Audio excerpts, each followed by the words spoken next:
సన్నీ ఆ రోజు చాలా సంతోషంగా ఉన్నాడు.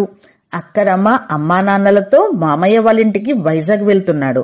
తనకు తెలిసి నాన్న బైకో బస్సో ఆటోనో ఎక్కాడే కాని ఎప్పుడూ రైలు బండి ఎక్కలేదు.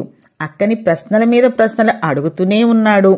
అక్కరమ్మ అన్నింటికీ సమాధానం చెప్తూ, ఇంకా సన్నీ, మనం వైజాగ్ లో బీచ్కి వెళ్తాం. అక్కడ సముద్రం దగ్గర ఆడుకోవడానికి బాగుంటుంది. నువ్వు అసలు వదిలిపెట్టవు.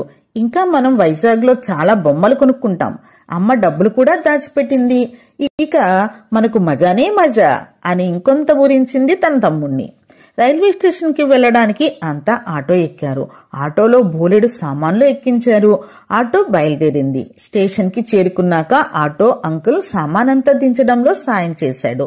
హుషారుగా సన్నీ రమ్మలు అమ్మా నాన్నలతో రైలు బండి ఎక్కేశారు. సామాను సర్దుతూ అమ్మ కంగారుగా ఏదో వెతుకుతోంది.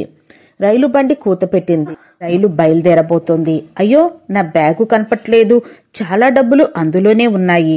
ఆటోలో మర్చిపోయి ఉంటాం. ఇప్పుడెలా అని కంగారుగా అంది అమ్మ. రైలు కదులుతోంది. ఇప్పుడు మనం ఏమీ చేయలేం అమ్మతో అన్నాడు నాన్న.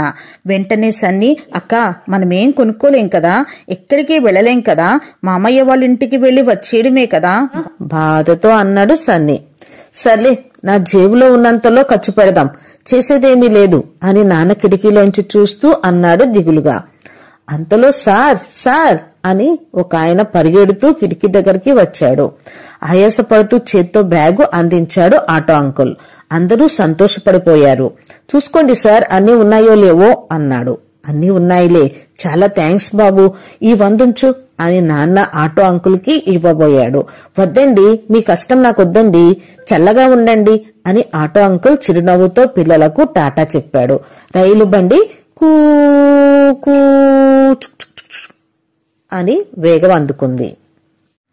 మీ కష్టం నాకొద్దండి అని ఆటో అంకుల్ ఎందుకన్నాడు? మీరు ఎప్పుడైనా రైలు కానీ బస్సు కానీ ఎక్కారా? కిటికీలోంచి మీరేమేమి చూశారు? ఇప్పుడు సన్నీ వాళ్లకు ఆటో అంకుల్ ఎలాంటి వాడనిపిస్తుంది? ఎందుకు? మీరు కొత్త ప్రదేశం వెళ్ళినప్పుడు ఎలా ఉంటుంది? మీ అభిప్రాయాలను కామెంట్ రూపంలో తెలియజేస్తారు కదూ. మరో వీడియోలో మళ్ళీ కలుద్దాం.